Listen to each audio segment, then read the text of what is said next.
Hi, I'm Peter Panagore. Welcome, and I want to say hi to everybody who's here this morning and everybody who's going to be watching in the future. Yogi, Masters of Divinity degree from the Ivy League, and renegade liberal clergy, a transcendental free thinker, near death and oneness experiencer, mystic just like you, and soul lover because I am infinitely loved. Welcome to my channel where we seek the divine in multiple disciplines, especially in the mystical Jesus, sharing ancient and modern wisdom and always leaning into love. God is love, and maybe better called my beloved with a capital B. My beloved, my beloved, my beloved. That makes a beautiful prayer chant. Join us today as we explore reincarnation and Christianity, what I learned when dead. We begin each week with a brief time of centering together. And no matter where you are on earth or when you're watching this live or later, the timeless energy of the radiant beloved can and does flow between us, magnify among us, where two or more are gathered, I am there, deepens our meditation and our prayer time. You can feel it for yourself. You don't need to take my word for it. It's a group experience. Let's begin, as we usually do, with 3 ohms out loud and then a minute or 3 of silent centering prayer. When we practice together, we strengthen each other. To learn a simple meditation practice, centering prayer, check out the links in the descriptions below. Oh, and if you have any favorite subjects or questions or Bible verses or some mystical thing that you want me to cover, drop me a note in the comments or send me an email. I read them all. So I'm going to say hi to the folks I didn't say hi to yet. I think Wendy and Ellen and Colleen and Coralie, Carmen and Margie, Maggie, and Melgie. Thanks for being here this morning, everybody. All right, so let's spend a moment and raise our energy, raise our prana, bring it right up. I squeeze my butt in tight. I pull my stomach in when I'm chanting. I fill my lungs. I fill my belly. I breathe out, vibrating in my chest. I'm looking at my own chest in the camera on the screen. I vibrate in my own chest. I vibrate in my throat. I bring the whole right up to my third eye, the brow of my forehead. Let's do this 3 times energetically. Calm down and drop into our quiet, centering prayer, contemplative meditation, personal chant that we then share the energy between us. You ready?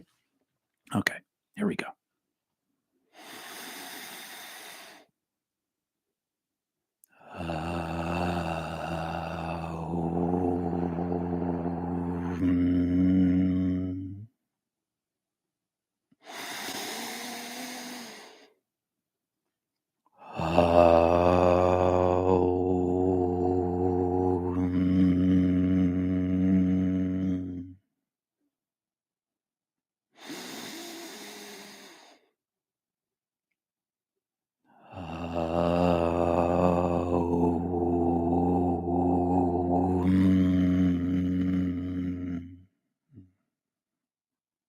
Relax.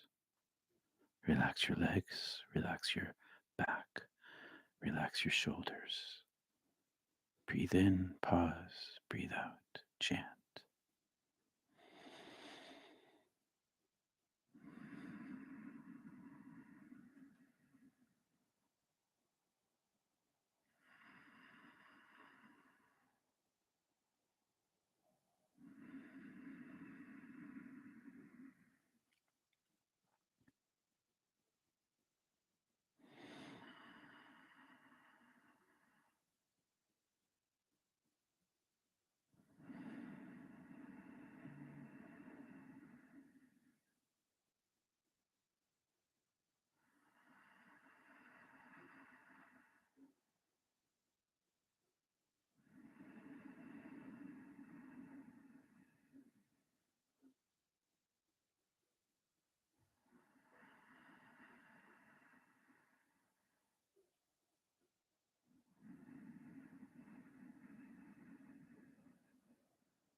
It's your energy and the divine energy that makes my Sunday mornings as peaceful and as beautiful as they always are. Thank you for coming today, bringing your soul with you. Today, reincarnation and Christianity, what I learned when I was dead. For starters, let's go right to the hardest and clearest biblical statement. And the epistle to the Hebrews, chapter 9, verse 27, look it up, chapter 9, verse 27, it outright rejects reincarnation. Quote, just as man's one death leads to judgment. Can't get clearer than that. One death attributed to Paul. Let's touch on judgment first, just because we're here. Now, I went through judgment when I died, and I'll be exploring more about judgment in the weeks to come. But for now, know this: God didn't judge me. I judged myself in comparison to infinite purity, beauty, goodness, and love, and found myself guilty. Learn more about this in either of my more recent videos. I learned about forgiveness going through hell and about my trip to hell, what it is. Links below. Today, we're going to be talking about repeated and multiple births in mortal form. I love Paul of Tarsus. I didn't always love Paul of Tarsus because he is an anti-feminist. He's misogynistic. He's trouble in lots of ways. He's contextually speaking, he was a man of his time. And that's important to remember. He's a man of his time. But I love Paul of Tarsus. I learned to love him when I finally figured out that he was a mystic who famously experienced that light bolt flash thing that knocked him off his ass, his donkey, on the side of the road while riding to Damascus. That famous story. He saw, felt, and understood the light himself, itself, Jesus' self. And Jesus said to him, "Saul, Saul, why do you persecute me?" And at that moment, Saul, his old name, became Paul, the born again, renamed man we know and love. Being born again in this life is a super common experience to near death experiencers and to anyone who's had a mystical experience of any kind that has some sort of height to it. High intensity mystical experiences like that one, and like I said, near death experiences, they change a person. Paul changed his name to show everybody that he had changed as a person on the interior. And no one who goes through such an intensity comes out of it the same person. You can't. Paul was a mystical genius. And I believe him whenever he is speaking directly out of his mystical experience, out of his noetic knowledge, his wisdom. But whenever he strays into theology, which is always speculation, well, nope. Women should be quiet in church. Nope. Women should not wear jewelry. Nope. Whenever he strays into theology, he's being a product of his time. And the thing is this: I know what I saw. He must not have seen because it's not recorded in his mystical writings. Paul was wrong about reincarnation. There, I've said it. Oh my gosh, I've said it. Paul was wrong about reincarnation. I saw what God showed me. I didn't choose it. I saw what God showed me about myself, and the divine God and everything I saw when I was dead was self-evidently true, and the purity with a capital P and the true with a capital T, self-evidently true and pure. Now, you can believe me or not. It doesn't matter to me because you're going to see for yourself when your time comes. That's fine. Literalist Christians and even many liberal Christians, may call me out as Satan's tool because what I'm saying is unbiblical in their measurement, in their judgment. I mean, it says so in the book, right? I kept this part of me, this understanding of reincarnation, understandably hidden when I was a preacher man because I wanted to keep my job. I had a family to raise. I had kids. I had a wife and a parsonage, and I loved my work, much of it anyway, not all of it, but much of it, serving people, bringing love, doing the difficult and troublesome jobs that nobody else would do. I loved that stuff. And I could argue the point using some clever logic and proof texting, like some say John the Baptist is Elijah in the Gospels. Some say John is Elijah in the Gospels. I repeat, returned again as a new person. John is Elijah, and Elijah came back in John as a new person.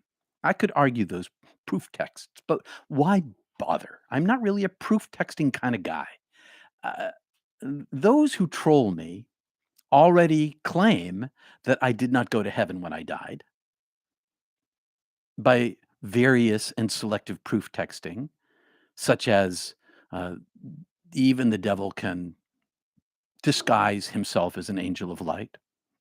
That's the famous one. There are others. But listen, I saw what I was shown. I was shown, I didn't like go looking for it, and understood the truth of it with a capital T.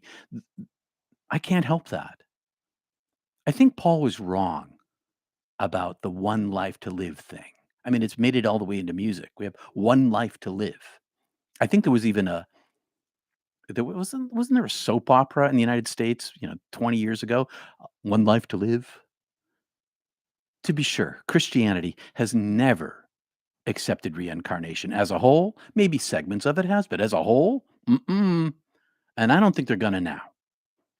And Jesus said to the man on the cross beside him, as he was hanging there on his death day, he said to the man beside him on the cross, "Today you will be with me in paradise."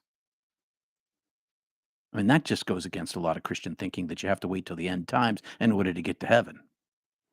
That's what the whole bury you and not burn you thing is, having to do with incineration of the human body. Because you need your body, because you're going to need your body, because you're not going to go right to heaven. You're going to have your body. You're going to wait for that. Well, that's not what Jesus said on the cross. You'll be with me in paradise today. And then we know that he came back. Like, he came back. Near death experiences by the tens of millions testify that paradise is real. Paradise is your birthplace. It's your home. And you live there now, but you can't see it from here. Not very well, anyway, with the 70,000 veils in between. Maybe a glimpse is what we get down here underneath that weight of veils, but the veils are light in weight and can lift in a breeze and dew, letting the truth flash within us. And if paradise is your home, and Paul was right about that. But, I don't live in my hometown. I'm from there. And maybe I go back there, but then I leave again. And I believed as I died on the ice cliff that night that I had one life to live. And here I am before you, living my third life, having died twice and returned to this one body. 3 lives in one body. Basically, 3 people in one body. I changed each time. You can't go through a mystical experience of such intensity and not come back a new person. Maybe I should have changed my name to, well, I don't know. I leave that up to you. Many NDEers have been reborn more than me, some 4, 5, 8, 10 times. Now, what of previous lifetimes? I was shown my everlasting soul. I saw my everlasting soul from the inside of it, from the elongation of my eternal everlasting self, from the inside of my soul, while simultaneously being above it and viewing it from above and seeing this everlastingness of my soul life. I was enormous in length and breadth, in being and beauty. The revealer, capital R, the revealer showed me this. And I was simultaneously inside my everlasting high energy nature, that wave form of my soul that began and begins as a single photon emanation metaphor of light from the infinite light. I was inside it and above it. I was one yet separate and limited. I was one with the light and yet separate and limited, a tiny creature in the face of the eternal creator. The all powerful principle showed me my place as my true and teeny tiny self in comparison to the ultimate infinite eternal nature, but I was humongous compared to me, Peter. And then I was shown that everlasting length of my consciousness, and I was that consciousness. I was me. I, I'm not Peter. I know that sounds crazy to some folks, but I am not Peter. I live in Peter. I am my everlasting soul.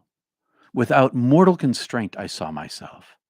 The length of my soul life was measured in eons, and I could see evidence of other lives lived. I've said this before here. Now, were those lives simultaneous? I was in timelessness, so they seemed to be simultaneous to me, but they were also in time. And I saw 3 or 5 or more, it's hard to see from this side, of my other lives beaming out of my soul, and they were teeny, okay, compared to the enormous nature of myself. They were beaming out of my soul into other times and other places and other persons other than Peter. And maybe they were all at the same time, maybe they're simultaneous, or maybe they're in sequence. It's hard to tell from there where I was in death. And it's certainly hard to tell from here inside my brain, because my vision on this side over here to over there is now obscured by my limitations of this incarnation. From here, I don't know how many other lives I lived. Many. But and I can't see them. And I just know that I saw them. And they've informed everything I've done ever since. So for me, reincarnation is real, no matter what Paul says, no matter what the Bible says. And I could go and I could explore my past lives and past life regression, which a lot of people do, and many do it, and that's fine, and it's good for them, and it's helpful to them. But as for me, I learned that not one of my incarnations was me. I am not my body. I am not any bodies that I ever lived in. I am my eternal nature, my higher self. I am not any of those past lives I lived. I am my soul, my consciousness, goodness, higher self, Atman, light from light, and anything else is less, less than, and too small. Upon my death, I was judged by myself in the presence of love and entered what could be described as a Christ like paradise, the oneness of being. Now, you can believe me or not, it doesn't really matter much to me. I know where I'm from, I've lived my life accordingly, and I know to whom I belong and to where I'm going. It's such freedom, my friends. It's such freedom. Now, I've been there twice this life round, and I can say this for sure. My ignorance far exceeds my wisdom. And this is true for every mystic, Paul included. No mystical experiencer ever knows in full. It's impossible. We can only know in part, including all NDEers. Only the divine knows the fullness of itself. Only the divine is fullness of knowledge.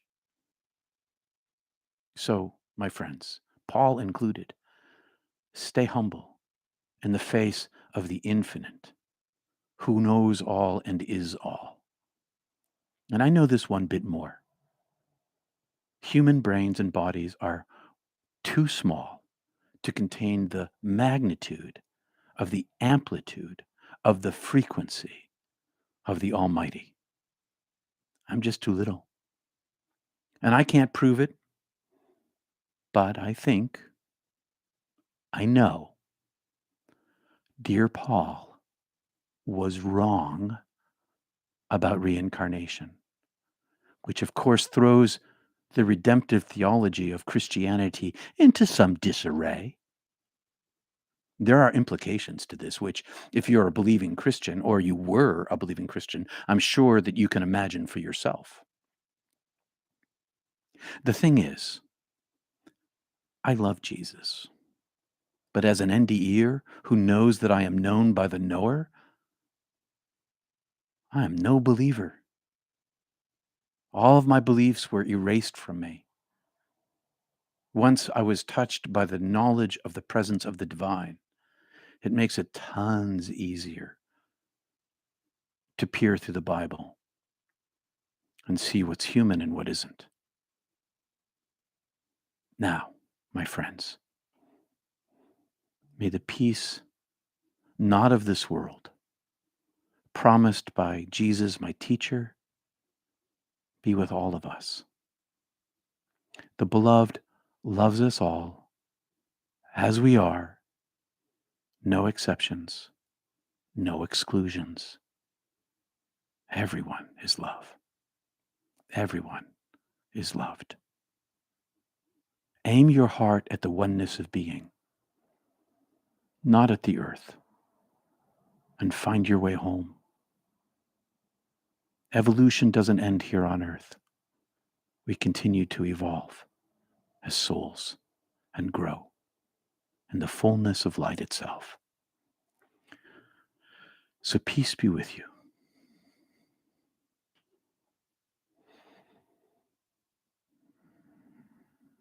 Peace be with you. That's all I got to say this morning, my friends. So if you enjoyed this video, please give it a thumbs up and remember your gifts of support. And I thank you very much, Kristen. And I saw another one come through, whoever that was. I appreciate that. Your gifts of support keep this content coming to you and to others right here for free. Check out my website, peterpanagore.love, for ways to donate, as well as for upcoming speaking engagements and workshops that you might be interested in attending. And I got to put that into the website soon. Join us live on Zoom at the top of the next hour for our weekly wisdom conversation and community at Mystic Tea Salon. Find the link and the password. Did I not put it down below? I really meant to put it down below. I might take a second. Oh, shoot. Find it at peterpanagore.love under programs. I really meant to put it in the description, but I forgot. Oh well. And in the comments, please tell me your thoughts about reincarnation, or maybe what you've seen of your past lives, or why you think it's important. Just let us know. Thanks, everybody. I'm going to go over the chat and see what's going on. I want to say thank you to Meadowlark and to Capital. Thank you, everybody. To Kim. Thanks. And I'll see if I can like the video. Thanks for liking the video, all you people. Thank you, Nancy. Let's see if I get any comments or questions. Wonderful message. Thanks, Beth. Thank you. See you in the salon. See you, Catherine, in the salon. Peace be with you. Thanks, Carmen. Thank you. How impactful is belief in NDE? Asks Cindy. Experiences range widely. My personal experience had me thrown into a rolling field of consciousness. I was that consciousness. I think that our belief, I think that God is compassionate. I no, no. Let me rephrase that. God is compassion. And as compassion, God reaches to us where we are, not where we're not. And so when I think this is what happens in our NDEs. I think our NDEs are reflective of us, like you say. I think our belief systems create our capacity for experience, the experience we have on the other side. So some people get thrown into wonderful fields and see themselves as the consciousness that way, and other people get tossed into the nothingness of all being. It depends on who you are and where you're at. Some people who've never met Jesus, some meet Jesus. Some people who've never seen an angel before see an angel. People who are atheists. So I think that there's some impact of our belief systems, but I don't think it's total. But one thing I am sure of is that the divine, the great compassionate, speaks to us in ways that we can hear and the way that we can understand. Because no matter what's going on in a near death experience, even though you're risen above and you are in heaven, God is still reaching down from the unity, reaching down to us, filtering is self, itself, themselves, so that we can understand our experience. We're still limited in nature when we're dead, unless you fall into the unitive state. Then you're in the unitive state, and then you're in the divine. So I think that all the variety of mystical experiences that are near death experiences are as a result of what we need to hear. So you ever think about the people who go to hell and don't get out of hell? They go to a near death experience, they go into hell, and then they come back to this life. And what they live in this life is as a result of their experience in hell, and their lives change. So I think also the experience that we have in our near death experiences are not only custom made for us to understand when we're dead, I think they're custom made for us, bespoke, to give us messages to use in this life, to change the direction of the life that we're living. That's what happened to Paul in Damascus, on the road to Damascus. Well, he made a complete 180, headed in a different direction because of that experience, because of what he saw on the other side. So it's not only about what we see on the other side when we're there, it's about what that means to us and how to live our lives on this side once we come back. All right. Thank you, Catherine. What do we have here? I should take off my glasses. Definitely feel that I have past lives. They show up as abilities and interests in this life. I believe we have many lives as a way to learn to love more fully. Amen to that, Catherine. Reincarnation is real. Oh, I lost that one. That one went up too fast. I believe people who maybe I can lean in. Maybe I can find a compromise here. There we go. I believe in it. I believe people who do not learn certain lessons come back here in that experience. It's possible, or to help folks in that experience, like abuse and oppression. Yeah, could be. Since life is eternal, we don't die, but remanifest in new containers. Life goes on and on. That's the one thing I love about Judaism. A bunch of my Jewish friends think I'm Jewish because one of the things is that, you know, life is a continuation. They don't, the Torah doesn't speak about an afterlife. If anything, it talks about a continuation of life, a doorway into a continuation of life. Same thing is true for Native American cultures that I've been exposed to in their spirituality. It's a journeying on. They journey on to the next world. There's no end. Raised by evangelical missionaries, I didn't believe in reincarnation, but when I heard more about it, I didn't want to believe in its possibility. I wanted to go straight up Oh, Margie, there's no reason why you can't go straight up. I, I'm not 100% sure that everybody has to reincarnate. I did not see that. I do not know that. Um, Maybe some folk do go directly to heaven, pass go and don't go to jail on the Monopoly. That's what I'm talking about, Monopoly. So, but that's above my pay grade. So maybe some folks just go directly there. But that wasn't my experience. That's not what I saw. I read from Aldous Huxley that the Eastern view of incarnation is quite similar to the idea of purgatory in Christianity. Yeah, that could be. Um, I can see the similarity. The purgatory, the hell I went through was kind of purgatory-like too. Divine fire of purgative love, as Catherine of Siena called it. Love is what matters. Jesus is love. God is love. We are as we love. We strive toward love. Reincarnation gives us the opportunity to go further, I think, said Kim. Yeah. What matters most is not, it's really not what you believe, it's what you do. Do you live a life of love and compassion and not believe in Jesus? Or do you live a life of hatred and anger and believe in Jesus? Who's better off spiritually? Gotta wonder.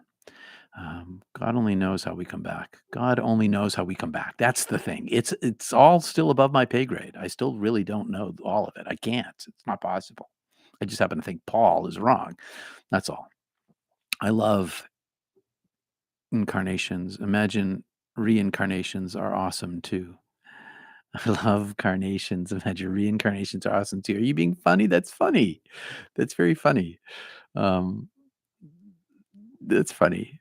Let's see what else we have. I'm open to that, Belinda. Healing, exactly, says Brooke. Primary feather. Let's see, where are we? Or I suppose some people can come back and beat themselves up. Supposedly, some people in heaven are at a lower level. They may have work to do too. I suppose so. I really don't know all the answers. I just don't. Like I said, my ignorance is greater than my knowledge. And maybe there are people in heaven who are beating themselves up. I didn't see that. I don't know. I have a hard time thinking about that though, because of the higher vibrational level, because of the purity of being that's there, because there's no mortality there, because I wasn't Peter there.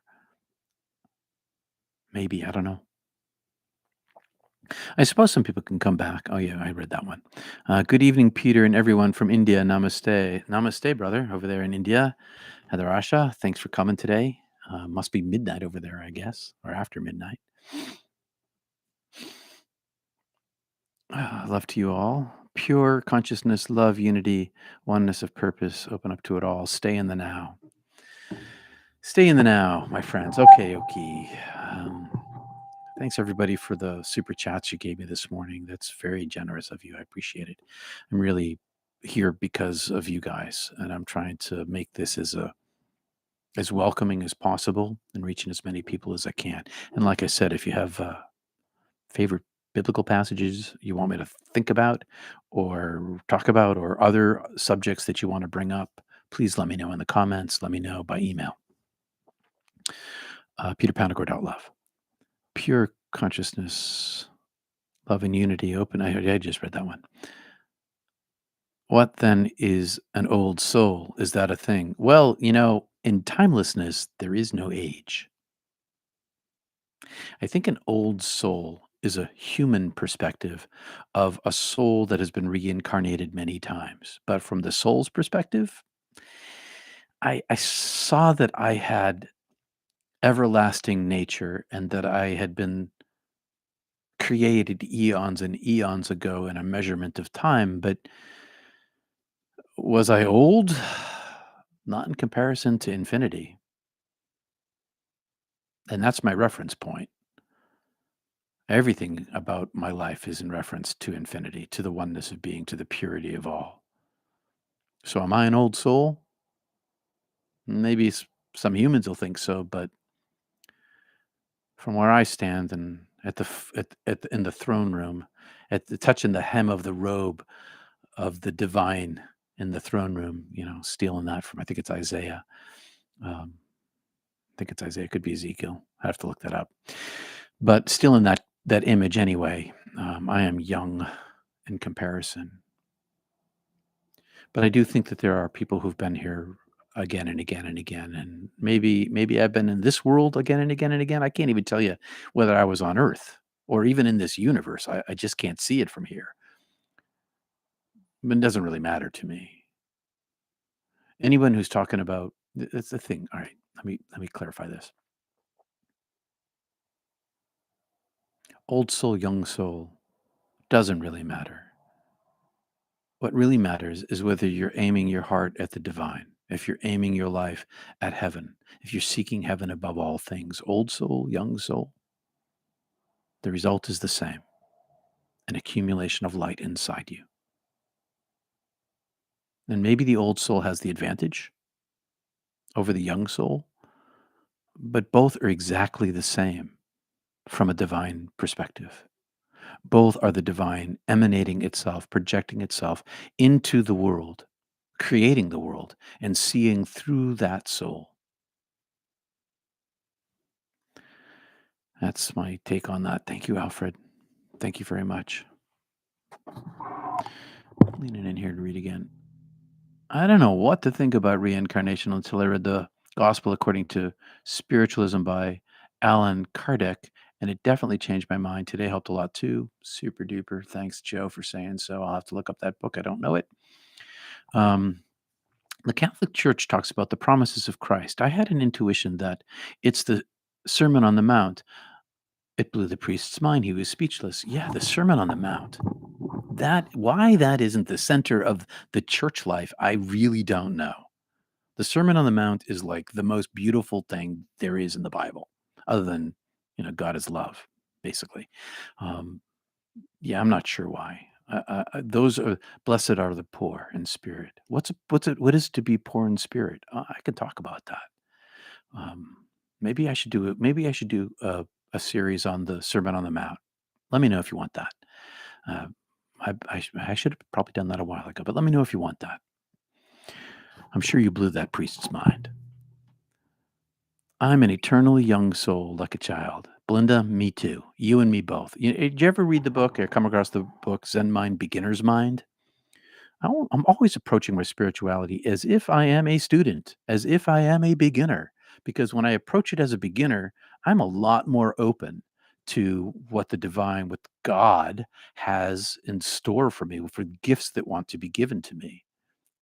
So, yeah, I'm totally interested in facing my spirituality as a beginning, as a child. Blessed are the children. Blessed are the children because they see the divine in innocence. And that's the goal of spirituality, is to become innocent in perspective, to see the divine like a child, without preconception, without thoughts about what it's supposed to be. Um, but there is no time. It's all happening in a moment. Well, there is time in the universe. I mean, we can measure it, but time is there's no absolute time because we understand how gravity works. There's this thing called gravitational lensing. It's how we see behind galaxies. It's because time and space bends. So time is definitely not absolute, not even in this universe. But in heaven, all time exists and no time exists. It's timelessness.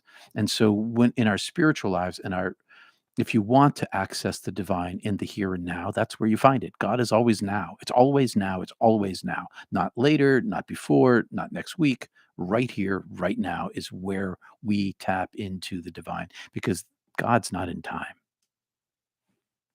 God creates time, but God is not in time. I mean, God exists inside of time for time to exist, but just a teeny tiny bit of the divine fits inside of time in order to make it happen and be and real. But the divine itself, way outside of time, above time, beyond time. So to penetrate that, we have to touch the eternal now. compelling evidence of reincarnation for almost 40 years. Ian Stevenson. Oh, I know Ian. What a great guy. What a great guy. I knew Ian. At the University of Virginia, investigated cases of thousands of children worldwide who remembered their past lives. That research continues.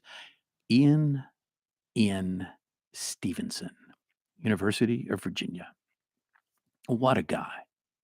One of the founders of the International Association for Near-Death Studies.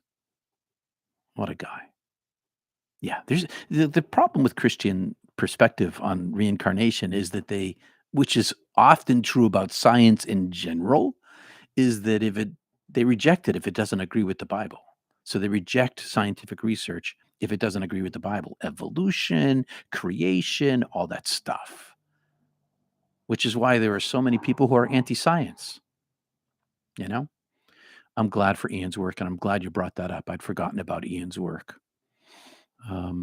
Compelling. Thanks a lot, Jim. Very nice of you to do that. Yes, please, Sermon on the Mount. Okay. Yes, Sermon on the Mount. Yes, Sermon on the Mount. We got 3 votes for that. And so what I'm going to do is, because I came prepared today, I've got a pencil and I have paper, and I'm going to make a note. Sermon on the Mount. Because in my world, my ADH world, and I don't know if you know this about me, but I am definitely ADHD. See, ADHD. If I don't write it down, it just doesn't exist. It's the way my head works. Strength, courage, wisdom, compassion, and humility. Strength, courage, wisdom, compassion, and humility are gifts of the Spirit of God. That's true. You dive into heaven inside yourself, you awaken to the now. What you find is strength, courage, wisdom, compassion, and humility. Those are the gifts of the Spirit. It's beautifully said. Thank you very much, Margie.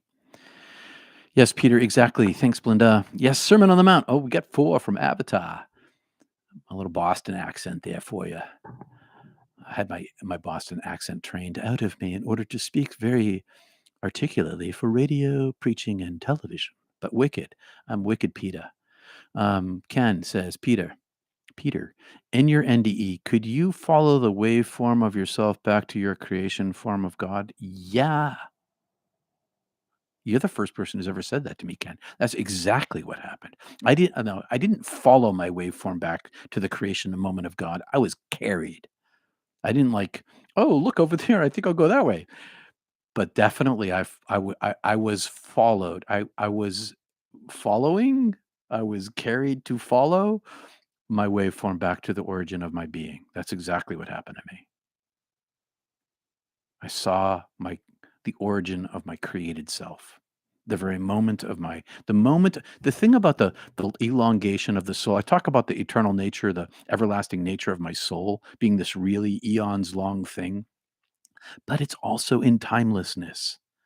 So even though I traveled all the way figuratively back to the origin of my soul self, it was in the now. It was always there, being created in that moment, even though I traveled this far distance to get there. It's always paradox with God, you know? It's a paradox. Whenever there's a paradox, there are 3 opinions. That's an old rabbi saying. Whenever there are 2 rabbis, there are 3 opinions. But I'm going to go with whenever there's a paradox, there are 3 opinions. What is life about, you think? John Doe, I think life is about love. I think life is about loving. I think our job is to love the best we can. And it's not really about belief. It's not about knowledge. It's about the divine seeing itself in all of the world. And it's not just our life, okay? It's chickadees and rabbits, bunnies and snakes and whales, and bacteria and viruses and trees and rocks and rivers.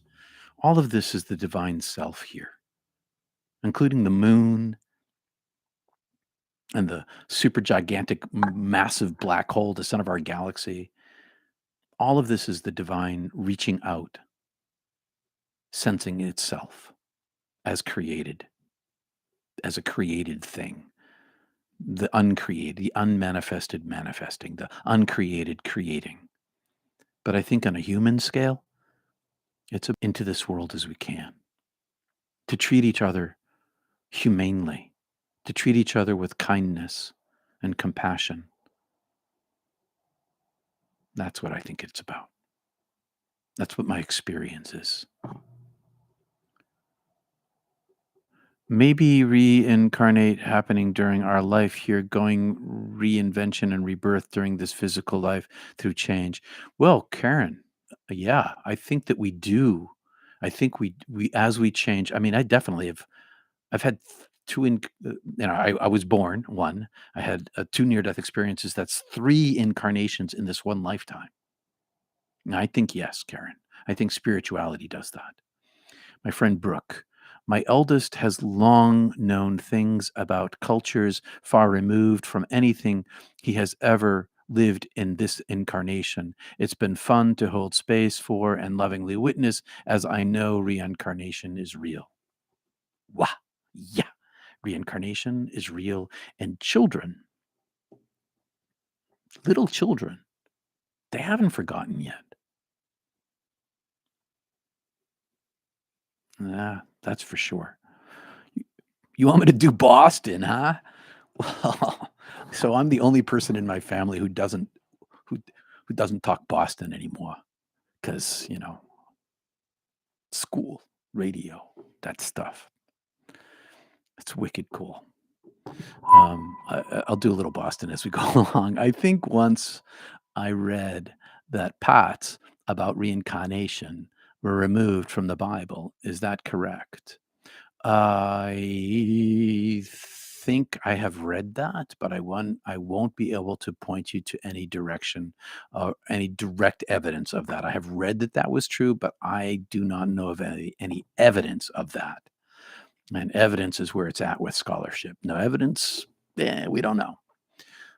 But if I come across them, I'm doing one of those great courses. You know, the great courses. I'm doing a great course on the Dead Sea Scrolls right now.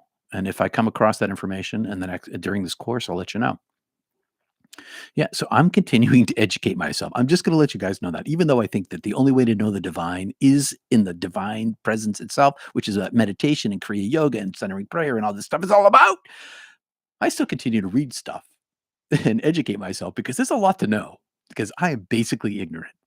Um, all right, so compelled to follow. Yes, I don't believe in hell. You don't have to believe in hell, Nicola. Doesn't, I went through a hell of my own making. Does everybody get one like that? Probably not. Probably not. I did. It's not an absolute thing. It's not an absolute thing. If you want to know about my hell trip, I got a video on it. I don't ask anybody to believe anything that I say because I know that it's subjective, and I also know that I can't really tell you what I saw when I was dead because I didn't have a body, and you're going to find out for yourself. So believe in it, don't believe in it, doesn't really matter a whole lot. Um, I've got about 11 minutes here before not church ends. Well, sooner than that, because Mystic Tea Salon is coming, and if you want to attend Mystic Tea Salon and have a wisdom conversation, and I mean conversation where everybody has equal voice, everybody gets a chance to talk and bring wisdom and questioning. Check it out. Go to peterpanagore.love. You can find the links and the password under the programs. And next week, I swear to God, I'm going to put it in the link down below, which I forgot to do today. Yeah, I meant to. So, you're the luckiest person in the world to be here. You are the luckiest person in the world to be here, all of you. Yeah, primary feathers. We're the luckiest people to be here. Thank you, Charles. Thank you, Mary. Thank you very much. Your support really makes a big difference. I mean, really big difference. Keeps me out of having to go back into a pulpit again. Because, ministry, you don't get rich in ministry. Well, some people do. Some people have jets, but they're fleecing the sheep. Those jet flying fleece sheepers, sheep fleecers. Yeah, but so this is how I'm trying to make a living at the moment too, just like every other preacher. Um, so I appreciate it a lot. Your support means a ton to me. It makes it possible for me to be here and not have to squeeze myself down into a pulpit again. God help me. Hope I don't have to do that. Do Boston. Everybody wants. Thank you, Belinda. Thank you. Raw Boston accent is a market distinction. It's a wicked good market distinction. And I was proud. I was wicked proud of my Boston accent. It's just that when I was an undergraduate at UMass, after I came back from Montana, I took this class in radio theater, and my professor told me that if I didn't lose the Boston accent, if I didn't move my R's from where they were, like oh dear, um, to if I didn't move my R's to where they belonged, that I was going to flunk the course. I got an A, just saying, I got an A, but I did so because he began to train me with a pencil in my mouth how to speak articulately.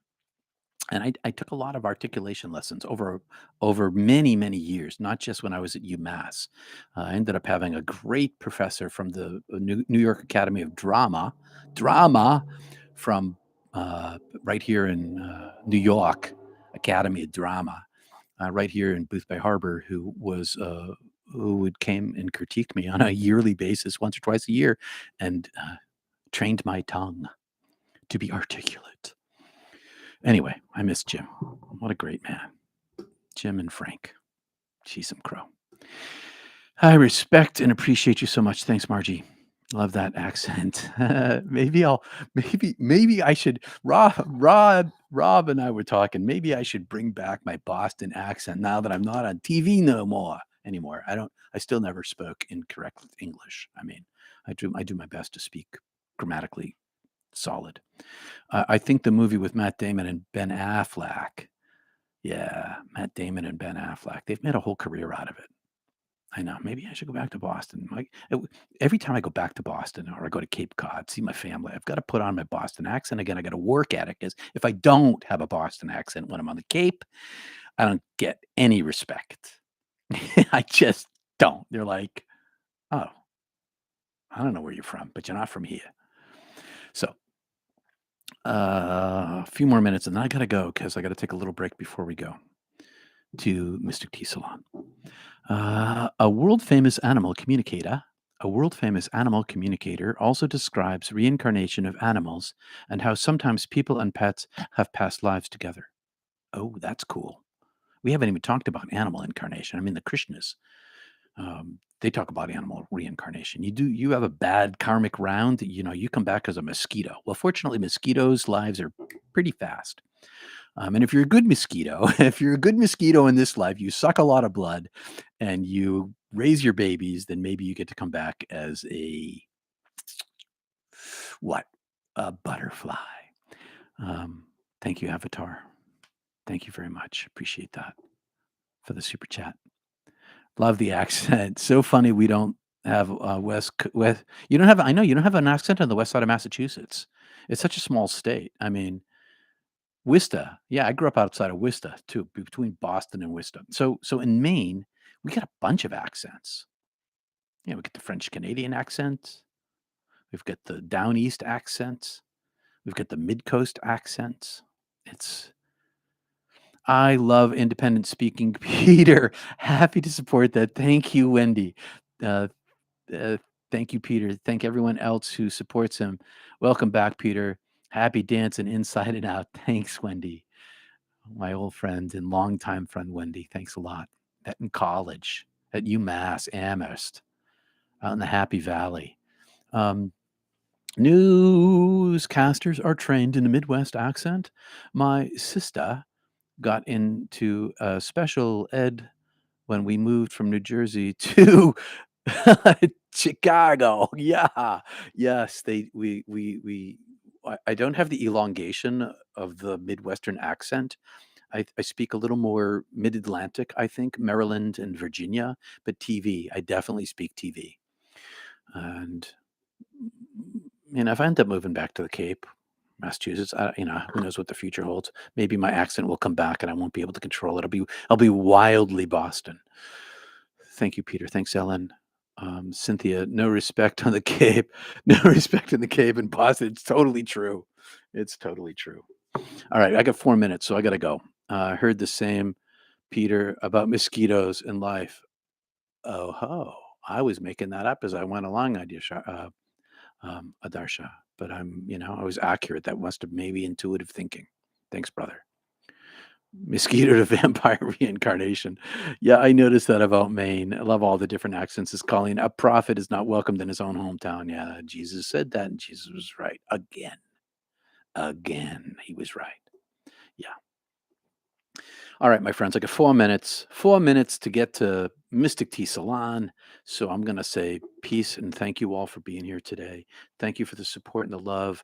Uh, Subscribe, click like. Thanks for all the super chat. Uh, I can't tell you how much it means to me to have this kind of support because I know I'm risk taking, and I'm stepping outside the box because there is no box in heaven. Peace and love, everybody. I'll leave this run for a second. You guys can chat. I'll step outside and I'll step back in. I'll probably shut it off first. All right, my friends. Peace and love, everybody. PETA. Yeah. My name is PETA. Just want to say that. It's not Peter, it's PETA. Love you guys.